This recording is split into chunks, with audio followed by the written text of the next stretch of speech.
اسلام کی تعلیمات کو دیکھ لیں تو روز اول سے لے کے روز آخر تک ہمیں طہارت کے عمل سے گزارا جاتا ہے۔ ہمیں پاک رہنے کی تلقین کی گئی ہے۔ ہمارا لباس پاک ہو، ہمارا جسم پاک ہو، ہمارا دل پاک ہو، ہمارے اطراف میں پاکیزگی ہو، ہمارے اعضاء اور صفائی کی تلقین کی گئی ہے۔ اسلام نے ہمیں اس بات کا پابند بنایا ہے کہ تم ہر طرح کی ناپاکی سے اپنے وجود کو دور کرو۔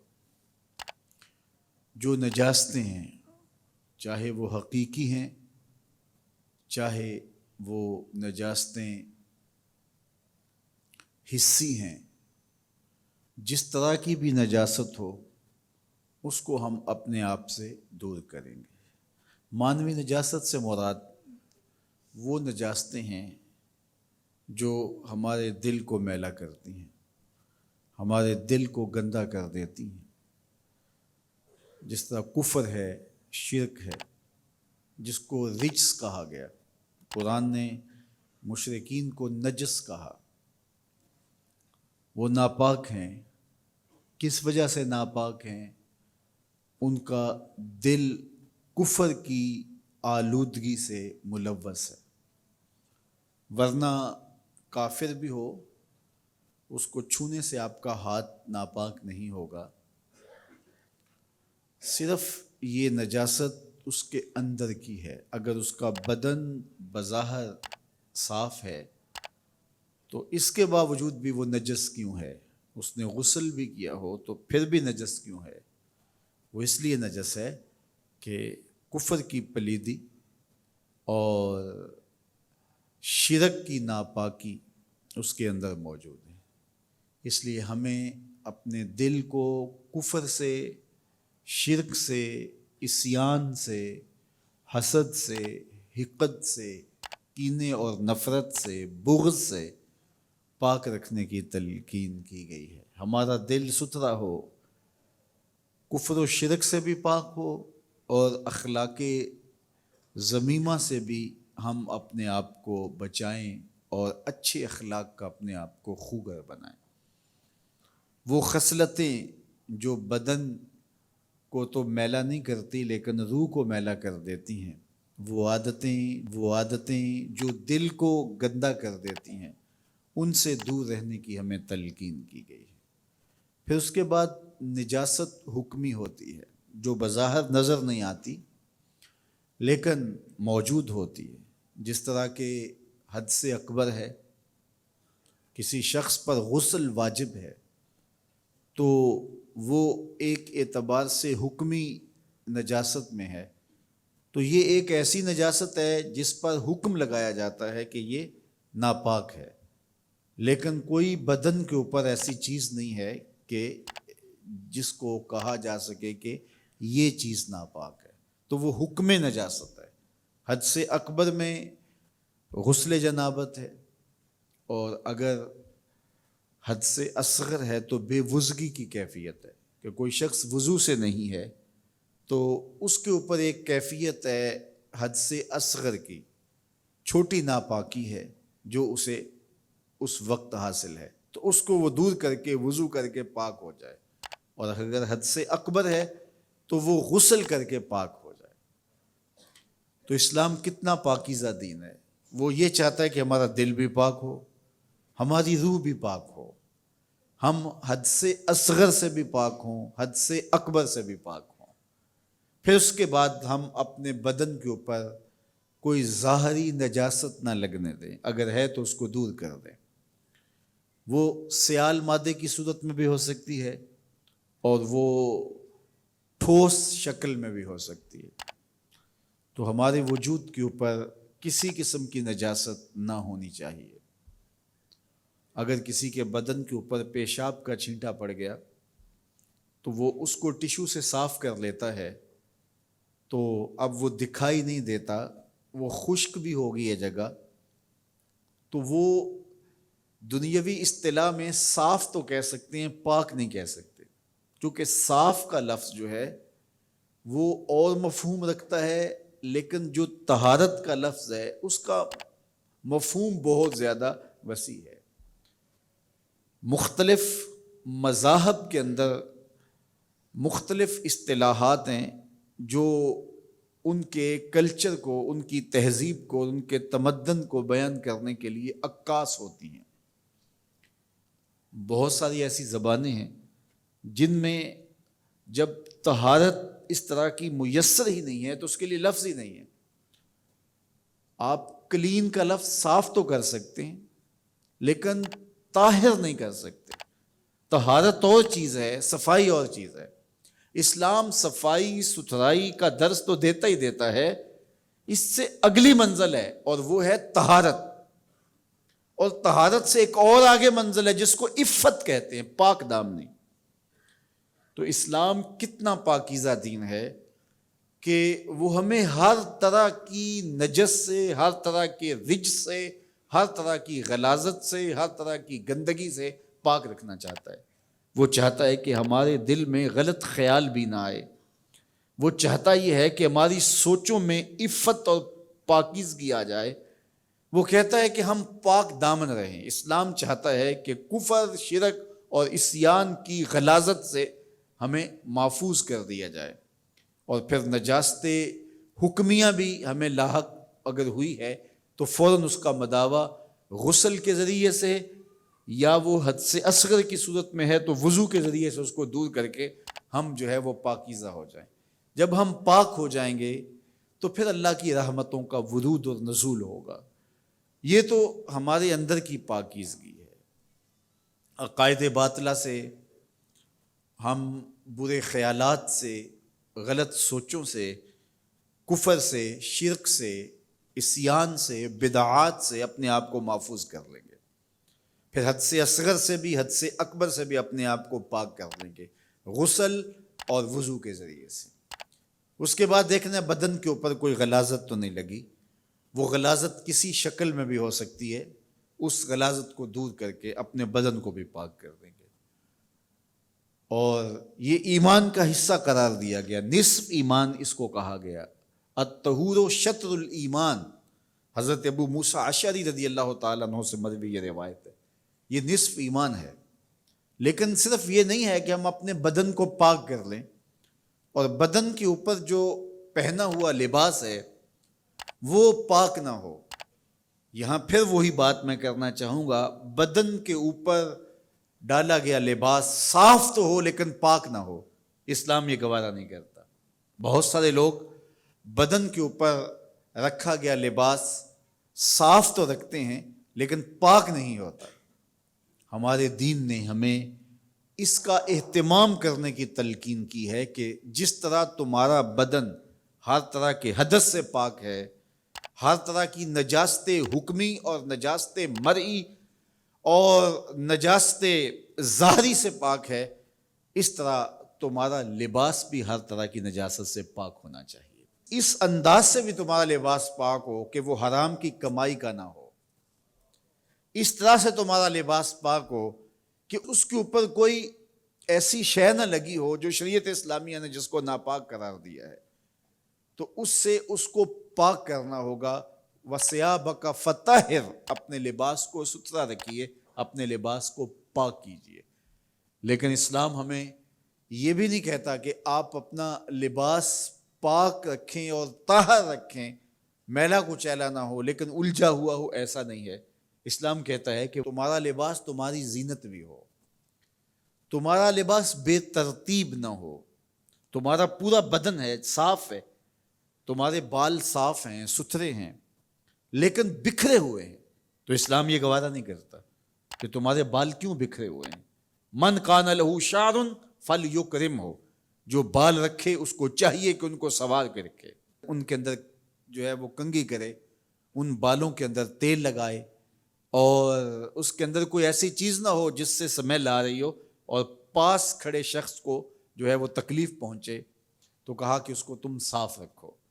اور 10 چیزیں فطرت سے قرار دی گئیں، اس میں مونچھوں کا پست کروانا ہے، داڑھی کا بڑھانا ہے، ناک میں پانی ڈال کے ناک کو صاف کرنا ہے، اور بغلوں کے نیچے بالوں کو نوچنا ہے، زیر ناف بالوں کو مونڈنا ہے، ختنے کروانا ہے، اسی طرح انگلیوں کے پورے اور انگلیوں کے جوڑوں کو صاف کرنا ہے، مسواک کرنا ہے اور ناخن ترشوانا ہے۔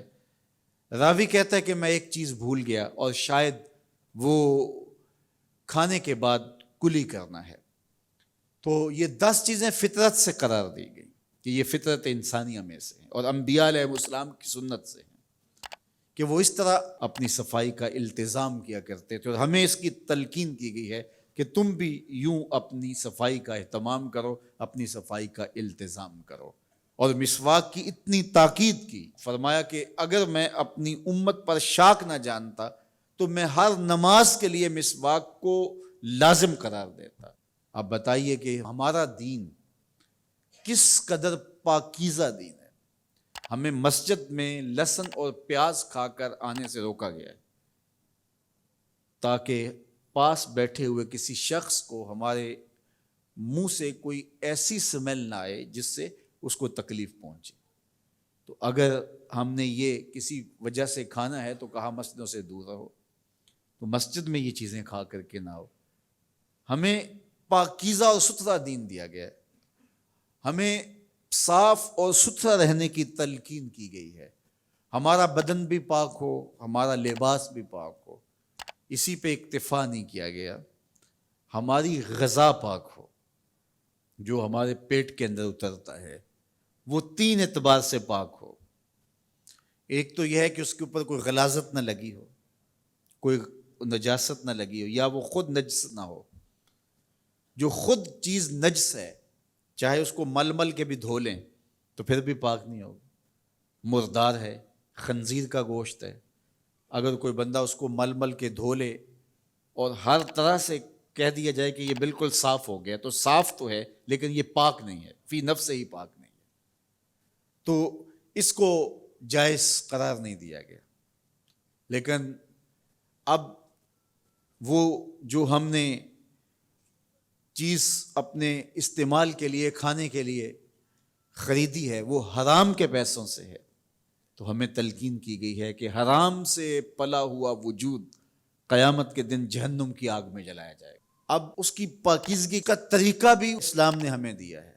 حلال کے پیسے ہیں، اور حلال مرغی ہم نے کہیں سے خریدی ہے لیکن اس کو ہم ذبح نہیں کرتے، جھٹکے سے کھاتے ہیں، اس کی گردن یوں ہی مروڑ دیتے ہیں تو وہ مردار کہلائے گی۔ تو ہمارے دین نے ہمیں کتنی تلقین کی ہے کہ جو آپ کھا رہے ہو فی نفس ہی بھی حلال ہو، اس کو طریقہ حلال کے ساتھ آپ کے دسترخوان پہ آنا چاہیے، اور آپ نے جس رقم سے، جن پیسوں سے، جن ذرائع سے اس کو حاصل کیا ہے وہ ذریعہ حلال ہو۔ اگر وہ ذریعہ حلال نہیں ہے، وہ غذا جو تمہارے وجود میں اتری ہے، تمہارا بدن اس سے پرورش پاتا ہے تو وہ جہنم کی آگ کا رزق ہے، وہ تمہارا وجود جو ہے وہ جہنم کی آگ میں جلسایا جائے گا۔ اس لیے ہمیں کس قدر تلقین کی گئی۔ اور میں ایک اور بات کہتا ہوں کہ ہمارے رب نے ہمارے وجود کو ڈیزائن کس طرح کیا ہے۔ ہم جب کھانے لگتے ہیں تو سب سے پہلے ہم اس کھانے کو دیکھتے ہیں، اس کے اوپر کوئی نجاست تو نہیں لگی، کوئی غلاظت تو نہیں لگی، پہلے آنکھ اس کو چیک کرتی ہے، اس کے بعد پھر ہاتھ سے ہم لقمہ توڑتے ہیں یا اس چیز کو اٹھاتے ہیں تو ہمارا ہاتھ دیکھتا ہے کہ اس کے اوپر کوئی ایسی سختی تو نہیں ہے کہ جو ہمارے لیے تکلیف کا سبب ہو۔ پھر مالک نے ہماری ناک کو ہمارے منہ کے قریب رکھا ہے تاکہ جو چیز ہم دیکھ تو سکتے ہیں لیکن ہماری آنکھیں دیکھتی ہیں، سونگھتی نہیں ہیں، ہمارا ہاتھ پکڑ کے محسوس کرتا ہے لیکن سونگھتا نہیں ہے۔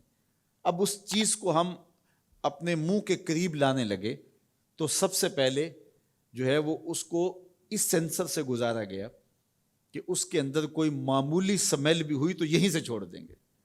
پہلے تو ہم نے دیکھا، اگر وہ اس قابل نہیں تو وہیں چھوڑ دیا، اور لائے تھے ہم حلال رزق سے، لیکن پھر بھی ہم نے اس کو آنکھ سے چیک کیا، پھر ہاتھ نے چھوا، پھر سونگا، اس کے بعد پھر اب ہم زبان پہ رکھیں گے۔ اب ہمارے رب نے زبان کو 3 حصوں میں تقسیم کیا ہے.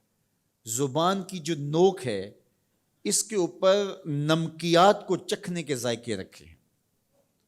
زبان کا درمیانہ حصہ جو ہے یہ مٹھاس کا احساس کرتا ہے، اور حلق کے قریب جو حصہ ہے یہ کڑواہٹ کا احساس کرتا ہے.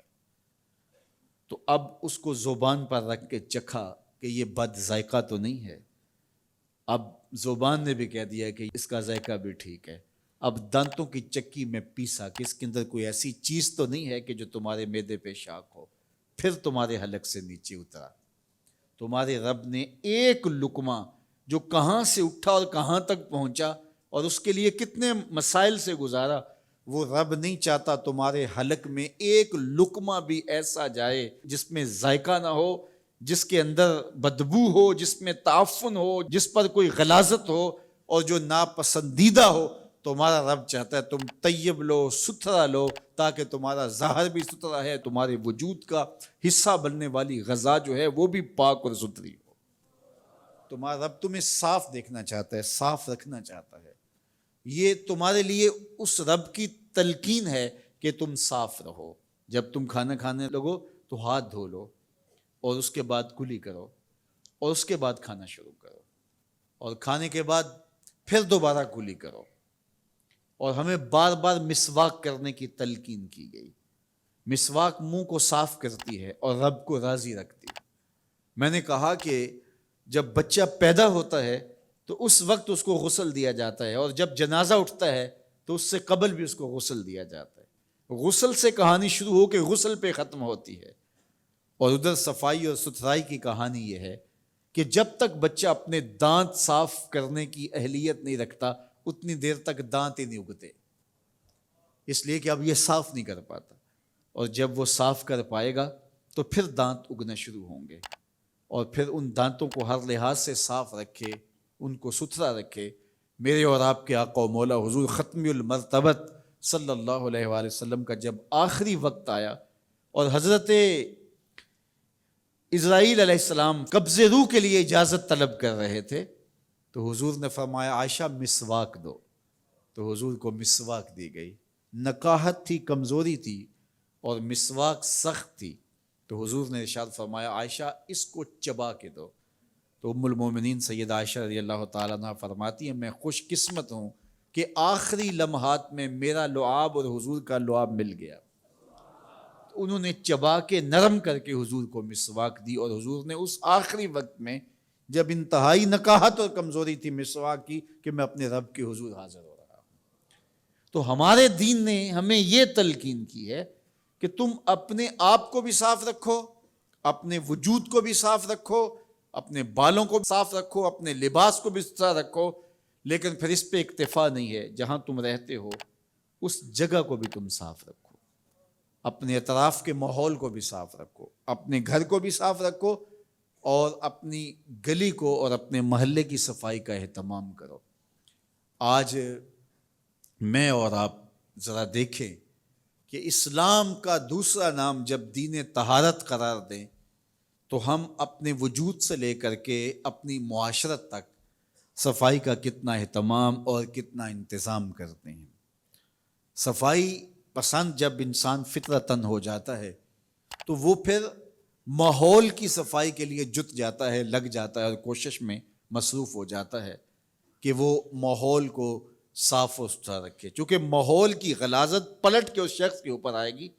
اگر وہ خود اپنے آپ کو صاف کر بھی لے گا لیکن ماحول میں غلاظت اگر ہوگی تو وہ غلاظت پلٹ کے اس کے اوپر آئے گی. رات کے اندھیرے میں اپنے گھر کا کوڑا اگر اٹھا کر کے ہم نے ہمسایوں کے گھر کے آگے پھینک دیا تو صاحب ہمسائے نے بھی یہی کیا، اس نے اپنے گھر کا کوڑا رات کے اندھیرے میں ہمارے گھر کے آگے پھینک دیا، اور سارے گلی کے لوگ ایک دوسرے کے گھر کے آگے کوڑا پھینکتے رہے، اور صبح ساری گلی جو تھی وہ کوڑے سے بھری ہوئی تھی، اور وہاں تعفن پیدا ہوا، وہاں بدبو پیدا ہوئی، وہاں مکھیاں اور مچھر پیدا ہوئے جو پلٹ کے ہمارے اوپر آئے. مسموم ہوائیں ہماری صحت کو بگاڑ دیتی ہیں، ہواؤں میں غلاظت گھل جاتی ہے، گندگی پھیل جاتی ہے. اس لیے ہمیں اس بات کا اہتمام کرنا ہوگا کہ ہم پورے معاشرے کو، پورے ماحول کو جو ہے وہ صاف کرنے کی کوشش میں لگ جانا چاہیے گا. اسلام نے ہمیں طہارت حاصل کرنے کی تلقین کی ہے پانی کے ذریعے سے. اور میں آپ کو بتاؤں کہ کسی دین کے اندر پانی کی یوں اقسام بیان نہیں کی گئی ہیں جس طرح اسلام میں پانی کی اقسام بیان کی ہیں. ایک پانی خود طاہر ہے اور مطہر ہے، خود بھی پاک ہے، آگے بھی پاک کرتا ہے. اور وہ پانی ہے جو اپنی اصلی حالت میں ہے، جس طرح بارش کا پانی ہے، بہتا ہوا پانی ہے، کنویں سے نکالا گیا پانی ہے. جو پانی جس حالت میں پیدا ہوا ہے اسی حالت میں ہو تو وہ طاہر بھی ہے، مطہر بھی ہے، خود بھی پاک ہے اور کسی کو بھی پاک کرتا ہے. اس سے آپ وضو کریں تو آپ پاک ہوں گے، غسل کریں تو آپ پاک ہوں گے، اس سے کپڑے دھوئیں تو کپڑے پاک ہوں گے. خود بھی پاک ہے اور اوروں کو بھی پاک کرتا ہے. یہ ہے مائے طاہر اور ساتھ اس کی صفت ہے مطہر بھی. اور دوسرا پانی وہ ہے کہ جو خود تو طاہر ہے، اس کو پلید اور ناپاک نہیں کہہ سکتے، لیکن اس کا وصف ہے کہ وہ غیر مطہر ہے، وہ خود پاک ہے، آگے پاک نہیں کرتا. اور وہ پانی ہے مائے مستعمل. وہ پانی کہ آپ نے وضو کیا اور آپ کے وضو سے جو ہے وہ چھٹا ہوا پانی غسالہ تو وہ مائے مستعمل کہلائے گا. تو وہ خود پاک ہے، آپ کے وجود پر کوئی غلاظت نہیں لگی تھی کہ وہ اس کی وجہ سے غلیظ ہو گیا. آپ کا بدن صاف تھا، پہلے ہی صاف تھا، آپ نے مزید وضو کیا تو وہ آپ کے بدن سے چھٹا ہوا پانی وہ خود طاہر ہے، ناپاک نہیں ہے، لیکن مطہر نہیں ہے، آگے پاک نہیں کرے گا. اور پھر تیسرا پانی یہ ہے کہ جو نہ خود طاہر ہے اور نہ جو ہے وہ کسی کو پاک کرتا ہے، اس کو مائے نجس کہتے ہیں. تو یہ اقسام اس طرح جو ہے وہ اسلام نے بیان کی. باقی لوگ تو ریسائیکل کر کے اس پانی کو پھر استعمال کر رہے ہیں. گٹر کا پانی اس کو ریسائیکل کر لیا اور وہ جو ہے وہ اس کو دوبارہ ریسائیکل کرنے سے وہ صاف ہو جائے گا، پاک نہیں ہوگا. یہ بات ذہن میں رکھیے گا. اسلام کی نزاکت دیکھیے کہ وہ پانی جو آپ کے دھلے ہوئے وجود کو چھو کر کے گرا ہے مستعمل کہلائے گا، پاک بھی ہوگا لیکن آگے پاک نہیں کرنے والا ہوگا. اور یہ وہ گٹر کا پانی جو مستعمل بھی ہے، ناپاک بھی ہے، نجس بھی ہے، آپ نے اس کو ریسائیکل کرنے کے بعد دوبارہ اگر استعمال کر لیا تو وہ صاف تو ہو گیا، اس سے وہ کثافتیں نکل گئی، لیکن وہ پاک نہیں ہوگا. اس لیے کہ اسلام ہمیں پاکی کا درس دیتا ہے. تو اس لیے میں نے کہا کہ وہ صفائی کا تصور تو ہے بعض مذاہب کے اندر، لیکن جو ہے وہ طہارت کا تصور نہیں ہے. اور اسلام میں طہارت سے آگے بڑھ کے عفت کا تصور ہے، پاک دامنی کا تصور ہے کہ صرف جو ہے وہ تمہارا بدن ہی پاک نہ ہو، تمہاری روح بھی پاک ہو، تمہاری عصمت کا جوہر بھی پاک ہو، تمہارے خیالات بھی پاک ہوں، تمہاری سوچیں بھی پاک ہوں، تمہارا دل بھی پاک ہو، تمہارا دماغ بھی پاک ہو، تمہارا خیال بھی پاک ہو، اور تم ایک پاک اور تقدس معاشرے کو ترتیب دے سکو. اور ایسا پاکیزہ معاشرہ اور ایسا ستھرا معاشرہ کہ جو نجس سے، نجاست سے، غلاظت سے بری ہو جائے، وہ صاف اور پاکیزہ اور خوبصورت معاشرہ اسلام ترتیب دیتا ہے. تو میں اور آپ اس پہ غور کریں کہ ہمارے اسلام کا ہمارے نام کیا میسج ہے، کیا پیغام ہے. جو اسلام پیدا ہوتے ہی ہماری زندگی کا آغاز غسل سے کرتا ہے اور پھر زندگی کا اختتام بھی غسل سے ہوتا ہے. دن میں 5 نمازیں ہیں اور ان کے لیے بار بار وضو کرنا ہوتا ہے، اور اگر حد سے اکبر لاحق ہو جائے تو فوراً ہمیں غسل کر کے اس کو دور کر کے جو ہے وہ پاکیزگی حاصل کرنے کی تلقین ہے. وَثِيَابَكَ فَطَهِّرْ، اپنا لباس پاک کرو، اس کی ہمیں تلقین کی گئی ہے. الطہور شطر الایمان، طہارت کو آدھا ایمان قرار دیا گیا ہے. کتنی بڑی بات ہے. ہمیں صفائی کی تلقین کی گئی، ہمیں پاکیزگی کی تلقین کی گئی، ہمیں عفت کی تلقین کی گئی. اور آج وہ مسلمان جن کو پاکیزگی کی، عفت کی، صفائی اور ستھرائی کی اتنی تلقین کی گئی، آج ہم اپنے گلی محلے دیکھیں، اپنے کوچہ و بازار دیکھیں، اپنے اطراف میں پھیلی ہوئی گندگیاں دیکھیں تو پھر ہمیں شرم آتی ہے کہ کیا ہم وہ مسلمان ہیں کہ جس مسلمانی کا ہم سے تقاضا کیا گیا تھا. ہم مسلمان تو ایک صاف، پاک اور خوبصورت اور عفت مآب صورت میں آگے بڑھتے اور معاشرہ صفائی و ستھرائی کا مرقع نظر آتا، اور ہر شے نہ صرف صاف اور پاک اور طاہر ہوتی بلکہ مرتب اور منظم بھی ہوتی.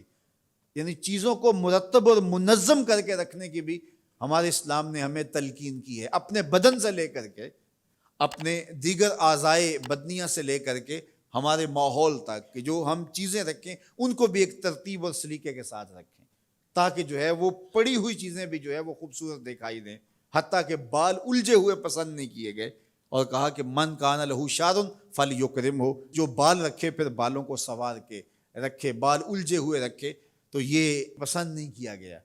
تو یہ ہمارے دین نے ہم سے تقاضا کیا ہے. تو آئیے میں اور آپ عملاً اپنے آپ کو اس کے لیے آمادہ کریں کہ ہم اپنی اطراف میں اور اپنے ماحول میں صفائی اور ستھرائی کا اہتمام اور التزام کریں. جہاں ہم رہتے ہیں، جس گلی میں رہتے ہیں، جس محلے میں رہتے ہیں، ہم نے یہ دیکھا ہے کہ 10 مرلے کا ایک کنال کا گھر بنگلہ بنایا اور اس کے اندر اتنا اچھا اہتمام کیا، اور جو ہے وہ بہت خوبصورتی کے ساتھ ایک ایک کونے اور گوشے کو ہم نے سلیقے کے ساتھ بنایا اور خوبصورتی کے ساتھ بنایا. لیکن گھر کے آگے 10 فٹ کی گلی ہے تو وہ گندگی سے اٹی پڑی ہے. ہمارے گھر کے سامنے جوہر پانی کا بڑا ہے اور جس کے اندر گندگی اور غلاظت ہے، اور وہ چھینٹے اڑ کے ہمارے گھر کے اندر ہی گرتے ہیں، اور وہاں پیدا ہونے والی مکھیاں اور مچھر ہمارے گھر کے اندر ہی غلاظت کا جو ہے وہ سبب و ذریعہ بنتے ہیں. اور اس گندگی کے ماحول سے ہوا بھی مسموم ہوتی ہے جو بیماریاں پھیلاتی ہے، اور اس سے جو ہے وہ ہم خود متاثر ہوتے ہیں. لیکن ہم سمجھتے ہیں کہ یہ 10 مرلے کی جگہ، یہ ایک کنال کا ٹکڑا تو ہمارا ہے، یہ ہماری ذمہ داری ہے. سامنے والے گھر کی دیوار کے اوپر تو جو ہے وہ ٹائلیں خوبصورت لگی ہوئی ہیں، اور جو ہے وہ ہمارے گھر کے دیواروں پر بھی خوبصورت مہنگی ترین ٹائلیں لگی ہیں، لیکن 5-5 فٹ گلی آتی ہے. اگر اس کو بھی ہم سنوار لیتے اور گھر کا کوڑا کرکٹ جو ہم نے تھا اس کو کسی ڈسٹ بین میں ڈال دیتے، اور پھر طریقے سلیقے کے ساتھ جو گھر میں فضول چیزوں پر اتنے پیسے خرچ کر دیتے ہیں، تو گلی کے 10 لوگ مل کر کے جو ہے کیا وہ اپنی گلی کی صفائی کا اہتمام اور انتظام نہیں کر سکتے؟ لیکن یہ ہماری بدقسمتی ہے. بعض اوقات ایسا ہوتا ہے کہ وہ گلی کے لوگ جڑ جاتے ہیں، اکٹھے ہوتے ہیں کہ چلو یار کوئی اہتمام کر لیں، تو پھر پہلے ایک آدمی چھوڑتا ہے کہ بھیا میں تو جو ہے وہ اس میں شامل نہیں ہوتا، پھر دوسرا، پھر آخری ایک آدمی رہ جاتا ہے، وہ کہتا ہے میری کیا مصیبت ہے. تو پھر وہ جوہر بن جاتا ہے گندگی کا، اور وہ کوڑا کرکٹ کا ڈھیر بن جاتا ہے. اور ہم سمجھتے ہیں کہ ہم اپنے گھروں کو بڑا صاف رکھا ہے، اور ہمارے گھر کے سامنے گندگی اور غلاظت پڑی ہوئی ہے. اگر صفائی پسند ہم حقیقت میں ہوتے تو پھر کبھی بھی ہم اس کو پسند نہ کرتے. لیکن ہمارے ہاں یہ عجیب رویہ ہے. بلکہ میں نے ایک اور چیز دیکھی ہے، آپ نے بھی ملاحظہ کیا ہوگا، جو نئی آبادیاں بن رہی ہیں وہاں تو جو ہے وہ کشادہ بازار اور سڑکیں ہیں، لیکن پرانے جو محلے ہیں اس میں 4-4 فٹ 5-5 فٹ 6-6 فٹ کی گلیاں بھی ہیں. اب وہاں جہاں گٹر نہیں ہے تو وہاں نالی ہے، تو کوئی بھی قربانی دینے کے لیے تیار نہیں ہے اور اس بات پہ آمادہ نہیں ہے کہ میری طرف سے نالی گزر جائے. تو پھر مجبوراً دونوں طرف نالیاں گزاری جاتی ہیں. 6 فٹ کی ٹوٹل گلی ہے یا 5 فٹ کی گلی ہے تو ایک نالی ادھر اور ایک نالی ادھر. اب میرے گھر کے آگے سے تو پھر بھی گزر رہی ہے، لیکن مجھے یہ گوارا نہیں ہے کہ سامنے والے کے گھر کا پانی اس نالی میں پڑ جائے. حالانکہ اگر ایسا ہوتا تو مجھے بھی فائدہ ہوتا، چونکہ میری ہی گلی کشادہ ہو جاتی اور مجھے ہی چلنے میں آسانی ہوتی. لیکن ہوا ہے کہ میرے گھر کے سامنے بھی نالی ہے، سامنے والے کے گھر کے سامنے بھی نالی ہے، درمیان میں 3 فٹ جگہ بچی، اور وہ صاف کرنے والا آتا ہے اور وہ ساری گندگی غلاظت نکال کے درمیان میں رکھ دیتا ہے. اب وہاں چلنے کے لیے جگہ نہیں ہوتی، کیچڑ ہو جاتا ہے، پھسل کے کوئی ادھر گر رہا ہوتا ہے، کوئی ادھر گر رہا ہوتا ہے. انسان کہتے ہیں معاشرتی حیوان ہے، ہم ایک دوسرے کے ساتھ مل کر کے جینے کا گر سیکھتے ہیں، ایک دوسرے کے ساتھ تعاون کر کے ہم ایک اچھی زندگی گزار سکتے ہیں. لیکن ہم ایسے خود غرض ہو گئے ہیں کہ جس میں نقصان بھی ہمارا اپنا ہے، لیکن ہم کسی ضد کے اندر اس نقصان کو اٹھانے کے لیے جو ہے وہ آمادہ ہوتے ہیں، اور سال ہر سال سے اس نقصان کو ہم اٹھا رہے ہوتے ہیں. تو خدا را ہم دیکھیں، غور کریں، تدبر کریں کہ ہمارا دین ہمیں کیا کہہ رہا ہے اور ہمارے دین کی تلقین ہمارے نام کیا ہے. اور اپنے گھر کا واش روم تو ہم صاف کر لیتے ہیں، لیکن اگر جو ہے وہ کسی اجتماعی جگہ پہ ہم 8-10 لوگ رہتے ہوں تو اس واش روم کو کوئی بھی صاف کرنے کے لیے تیار نہیں ہوتا، اور ہر ایک نے اس واش روم میں جانا ہوتا ہے، اور جس کا نتیجہ کیا ہوتا ہے کہ گندگی اور تعفن وہاں پھیلا ہوا ہوتا ہے، اور ہم اپنے حصے کا کام کبھی بھی نہیں کرتے۔ عمومی طور پہ مساجد اور مدارس کے واش روم سے لے کر کے یونیورسٹیوں کے واش رومز تک ہم نے دیکھا، پبلک واش روم جو لاری اڈوں پہ ہوتے ہیں ان کا تو خیر حال ہی برا ہوتا ہے۔ تو یہ وہ چیزیں ہوتی ہیں جو کسی معاشرے کی عکاسی کرتی ہوتی ہیں، کسی معاشرے کا چہرہ ہوتا ہے، کوئی معاشرہ اس کے نفسیات سمجھ میں آتے ہیں کہ یہ معاشرہ کیسا ہے۔ تو ہم صحیح معنوں میں اسلام کے مزاج سے آشنا ہی نہیں ہوئے کہ اسلام تو ہمیں آغاز میں ہی صفائی اور ستھرائی کی تلقین کرتا ہے۔ ہمارا دین شروع ہی طہارت سے ہوتا ہے، شروع ہی صفائی سے ہوتا ہے، اور اس کا نقطۂ انجام جو ہے وہ بھی غسل سے ہے۔ تو غسل سے شروع ہو کے غسل تک، اور درمیان میں غسل اور وضو چلتا رہتا ہے، لباس کی پاکیزگی ہے، خوراک کی پاکیزگی ہے، مکان اور گھر اور اطراف کی پاکیزگی ہے، ماحول کی پاکیزگی ہے۔ ہمارا دین ہمیں اس کی تلقین کرتا ہے۔ راستے کے اندر پڑا ہوا کوئی کانٹا اٹھا کے ایک طرف رکھ دینا، کوئی اینٹ کا ٹکڑا اٹھا کے ایک طرف رکھ دینا، کوئی پتھر کا ٹکڑا اٹھا کے ایک طرف رکھ دینا اور راستے کو صاف کر دینا، تو یہ صدقہ قرار دیا گیا ہے اور اللہ رسول کی رضا کا سبب اور ذریعہ قرار دیا گیا ہے۔ میں آپ سے توقع رکھتا ہوں، اور میں خود بھی انشاءاللہ اس کے لیے کوشاں رہوں کہ ہم اپنے ماحول کی صفائی کے لیے اپنے حصے کا کام ضرور کریں انشاءاللہ۔ اللہ مجھے آپ کو جزائے خیر عطا فرمائے اور اپنی پناہوں کا حصہ